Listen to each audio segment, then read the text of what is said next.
Hello! Welcome to my YouTube channel! Ilulutuin natin ngayon ay bulanglang Tagalog at pritong pork chop. Una, linisin natin ang pork chop. Hiwaan natin yung taba para ito ay wag mangulundot pag ating ay inihaw sa air fryer. Nilamas natin ng konting asin para mabawasan ng kaunting lansa at pagkatapos ay hugasan natin sa running water. Ay ilatag natin sa sangkalan ang ating nahugasan hanggang sa matapos. Ayan. At ating duduupan ng paper towel magkabila. Yan, ganyan. At pagkatapos, ilatag natin sa tray yung kabilang panig at duduupan din natin ng paper towel. Ganyan. At pagkatapos, ay bubudbudan natin ng bahagyang asin, huwag kararamihan at baka ito ay umalat. Budbudan natin ng paminta at garlic cloves sa magkabilang panig. Ganyan lang mga mare. Same procedure.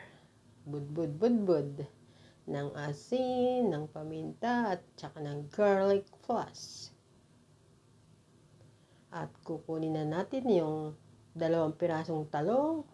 Kuha tayo ng okra, sitaw at ang talbos ng kamote na fresh from my garden. Gagamit tayo ng luya at saka bawang. At yung 1 pirasong ampalaya, sili at kamatis.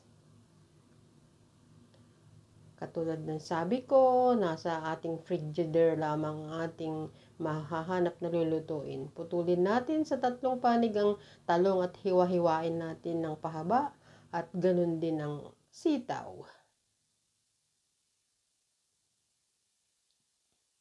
Ayan mga mare, na i-prepare ko na ang ating gulayin. Ang kasunod niyan ay tayo ay magpapakulo na ng ating gagawing sabaw. Inalis ko pala ang buto ng okra. Ayan, kumulo ng tubig, ilagay na natin yung ating ginayat na bawang, kamatis at saka luya at sibuyas. At pag kumulo na, lagyan natin ng 1 kutsarang canola oil at pakuluin ulit natin. Buksan natin at lagyan natin ng 1 kutsaritang patis at budbudan natin ng katamtamang dami ng magic syrup. Ilagay natin ang ating ginayat na talong, takluban ulit natin. Pagkatapos na lang minuto, buksan natin at haluin. Tikman natin yung sabaw kung tama ng alat.